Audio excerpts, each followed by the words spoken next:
The United States just announced a 24% tariff on Japanese goods, like cameras and lenses, a 34% tariff on Chinese goods, like the Mavic Pro series, and a 30% tariff on European goods, covering Leica cameras and lenses.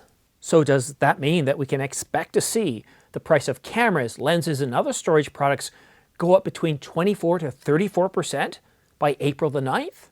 Well, I'll answer these questions in this video. But first, I have a simple and yet humble request. Please subscribe to this channel. It doesn't cost you anything. It helps this channel grow, and it keeps you informed on the latest camera gear.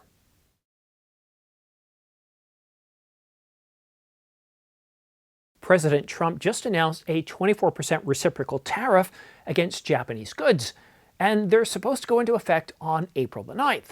So if nothing happens to change that between now and April the 9th, then they could go up or they could be completely eliminated. Well, then the price of cameras and lenses that originate from Japan, that includes Canon, Sony, Nikon, Sigma, Tamron, well, we can expect the prices of those goods to go up by at least 24%. The Canon EOS R5 Mark II, which currently sells for $39.99, $300 off, with a 24% tariff, would cost at a minimum $49.58, $1,000 more. But that's based on a couple of assumptions. Now, again, that $49.58, that's just applying the 24% tariff. What usually happens when you import things, if somebody else is having to raise that price, it's also adjusting gross margin. So we can probably expect to see a higher price, but this is just for academic purposes. We can expect to see an increase of $1,000 on the R5 Mark II. I mean, it's just come down by $300. But there are some assumptions here. Now, the first assumption is that Japan decides not to retaliate. And if that's the case, well, then we'll have a 24% tariff on April the 9th. The other option is that Japan does decide to retaliate. And if that's the case, well, I think it's a pretty safe assumption that President Trump will decide to increase that reciprocal tariff. In that case, then we can expect to pay even more. But there's a third option. And that's Japan, like a lot of countries are doing right now, are having late night and early morning meetings, high-level meetings, deciding what their approach should be. Now, some will immediately apply tariffs, their own reciprocal tariffs, while others are already reaching out to the White House to, well, try and lessen the deal. Secretary Lutnick knows that we're willing to take these tariffs off like in the next minute if he said he's taking their tariffs off. And there is a possibility that by the time we get to April the 9th, that 24% tariff, well, could be reduced, and reduced all the way down to zero. But right now we're dealing with an awful lot of uncertainty. And we're just talking about Japan. China's also impacted. So if you're waiting for the Mavic 4 Pro, the Fly More bundle, or the Creative Combo that are due to be announced on April the 24th, with these leaked prices, well, then you better get ready for a sticker shock, because the United States is applying an additional 34% reciprocal tariff against Chinese-made goods. That's already on top of the 20% tariff. That's a total of 54%. So if we just take the 34% reciprocal tariff based on the Mavic 4 Pro Fly More bundle, which currently is supposed to list on April the 24th, although there is a chance it's getting pushed to May, and I wouldn't be surprised if it's getting pushed because of all of this uncertainty that's going on, not production issues. So based on a price of $3,200, well, the new price would be $4,288. That's a huge increase in price. But we don't just get camera gear from China and Japan. We get some gear from Europe, or storage products from Asia, but as well as Europe as well. There's Angelbird products. So if you're buying Leica or Angelbird, well, you better get ready for some pretty steep increases there as well. A baseline tariff of 10% is being applied to all imports to the United States, with an additional 20% tariff specifically on goods to the European Union. So that's a 30% increase. That's a big increase. That takes Hasselblad or Leica cameras and already dramatically increases the price of them. The storage products like Angelbird, and the last time I checked, most storage products are actually made in Asia. So your SSDs, well, they could go up in price. Hard drives, again, unless they're made in the United States with US components, they could also go up in price. So a lot of nations right now are kind of in shock. They knew this was coming. They knew something was coming, so they were getting prepared. There's high-level discussions going on, and they're deciding what to do. Very few have reacted at this point. But what can we expect to see? Can we really expect to see the price of our camera goods go up by a minimum of 24% and as high as 34%?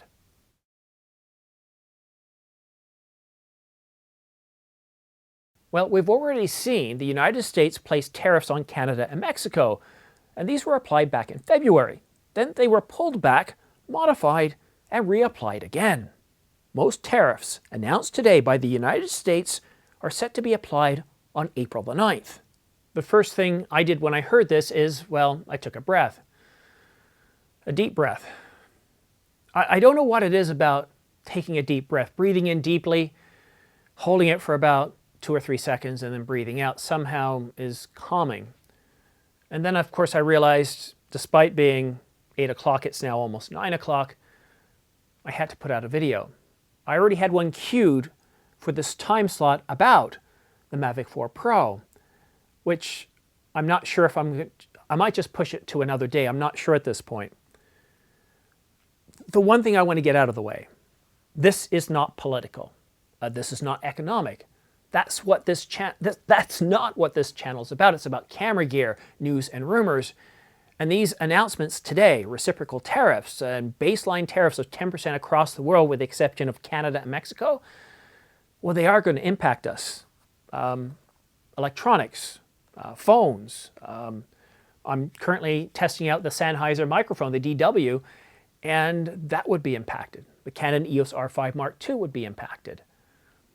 But I think what we need to do at this point is just kind of sit back and relax a little bit. Take a look at what happened between Canada and Mexico and the United States starting in February.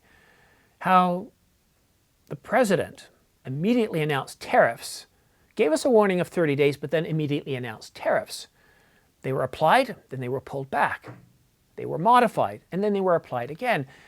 And at the end of the day, what we had was a set of tariffs that were applied to steel and aluminum of 25%, which is basically affecting everybody in the world. It's not just Canada and Mexico. And when it came to the free trade agreement, which was the FTA, then the NAFTA, and now the USMCA agreement, well, basically a large part of that agreement is still intact. So if it's covered off under that agreement, well, tariffs aren't applied, with the exception, of course, the auto industry. Now this one's a tougher one because, like cameras, cars have a lot of components from multiple different places. So even cars made in the United States are using components from around the world. So for the next, I guess, better part of a week now, there's going to be a lot of conversations going on. I would be surprised if by April the 9th we won't see a change in these tariffs being applied. Some will go up and some will go down. I have no idea which way they're going to go. One thing I've learned about watching the US presidency under the Trump administration is they're a bit of a disruptor. They're big, they're bold, and at the end of the day, what he's trying to do is shake things up, get us off our feet, get us off center. I'm sitting in this chair in front of this camera, this same place, with the same setup that I always do. And what Trump is trying to do is completely get us out of our safe zone and disrupt things. And I think at the end of the day, in his own words, he's trying to make a good deal for, in his idea, his perception. And politically, I'm not going to comment. That's not what this channel's about. But it could potentially impact us an awful lot as photographers and videographers. I just gave you a few examples. And just imagine, for example, anything that you purchase from any of those countries, seeing prices go up from anywhere from 24 to 35%. And yes, there's a base tariff of 10%, but you'll see a lot of countries have an additional tariff on top of that. So 24 to 34 is pretty common. there's another thing to do. So two things we can do with this. We can act today. And if you take a look at prices at Adorama and B&H, none of them have reacted at this point. You can still find the Canon EOS R5 Mark II $300 off at $39.99. The Mark I is still on sale at $29.99. The Nikon Z8, well, it's $300 off. And we see discounts on many products. I've got them, about 20 of them in the description down below. Those products are still on sale today. So if you need something, you know you're going to need something in the next couple of weeks. You know you're going to need this lens and you were holding off. You know you're going to need storage products. You know you're going to need, whether it's CF Express cards, whether it's SSDs, whatever it is. If those are items you need today, well, go ahead and purchase them. Pick them up. Get a couple of them. Have a few in inventory because we don't know how this is going to go. Now, when April the 9th hits, if these tariffs do go into place at that point, now he could delay it by a month. It could delay it for a couple of weeks. We don't know. But once they do go into place, don't be surprised if the following days, weeks, and months after that, some of these change. So if you're looking at long-term purchases, well, then maybe just sort of hold off, lay back, reassess your business. How is this going to impact your business? And do you have enough gear to weather the storm? And then if so, maybe wait. I know it's not easy. I look at everything I have here. For those of you who don't know, I live in Canada. And we don't make our own computers. This is an Apple laptop. This is a Sennheiser microphone. And while it's a German product, if I open it up on the inside, we'll see there's components, semiconductors from all around the world. I've got a Japanese camera in front of me. I've got some Chinese lenses behind me, some Chinese lighting, some Canadian-made lighting, some Canadian branded lighting that's made in China. And the list goes on. I look at stuff around my house here and I see stuff from all over the world, from the United States over here, some workout gear, to what else do I have around here? I mean, lighting, special cleaning materials, lots of lenses, laptops, Manfrotto, tripods. So I tried to be careful in this video because I put out a video earlier warning people that this is coming, and there were some very political comments in there. And this is, I'm not looking at starting a political discussion down below. I'm not looking for people to go Trump versus whomever. I'm not interested in that. It doesn't help us. It doesn't get us anywhere. And if you want to have a debate or a conversation with somebody, Trump versus whatever, do it in person. Because then we can read each other's body language. We can have better discussions. You can't have an intelligent discussion in chat. I've seen that. I looked at Twitter earlier, or X now it's called, and I just kind of turned it off after a while because I'm not seeing a lot of intelligence. It's bots. It's people from one side or another. It's more like a war. I'm appealing to you more as hobbyists, as business owners, and how we can possibly weather this storm. In terms of goods, I'm okay with storage products. With lenses, I think I'm okay. Now, I live in Canada, and my camera gear is made in Japan. And you might be in similar situations. You're in Europe, you're in Brazil, you might be in Japan, and you're thinking, well, okay, so the R5 Mark II won't go up in price for me, right? Well, not necessarily, because you see, if Canon is largely impacted by these tariffs against the United States, what they have to do is look at the impact on them. They have to reevaluate their fixed costs, then reevaluate their variable costs, and then they might have to just raise the price worldwide, not just the United States. Well, the tariffs, it's not that they would have any impact on the tariffs. That's the United States imposing the tariffs, so that part of it they would have no control over. But they might still be forced to raise the price globally. And that's another negative that we could have outside of this. That even if we're buying products, that if we're not from the United States and we're buying products from other countries not of the United States, the tariffs being imposed by the United States could still affect those companies because the United States is the largest market on the planet. It's the most profitable market. And if companies like Japan lose 80% of their market, well, I wouldn't say lose 80% of the market, but if 80% of the market is faced with a huge tariff, that reduces their income level, well then yeah, that is going to impact their fixed and variable costs. So the only certainty we have right now is the prices that you see online, B&H, Adorama, and Amazon.com in the United States, Henry's, Downtown Camera in Canada, Wex Camera in UK, whatever your local camera store is, if there's something you need right now, I'd consider purchasing it, because I'm not sure how long this is going to go on. Just remember back to 2020 and what started it all. I still can't mention it on this channel because it can have it demonetized, but that whole problem, the results of that problem are still with us today in terms of supply shortages. We're in a new time. It's going to be interesting. All I can say is I wish you all well, regardless of whether you're in the United States, New Zealand, Europe, Canada, Japan, China, wherever it is.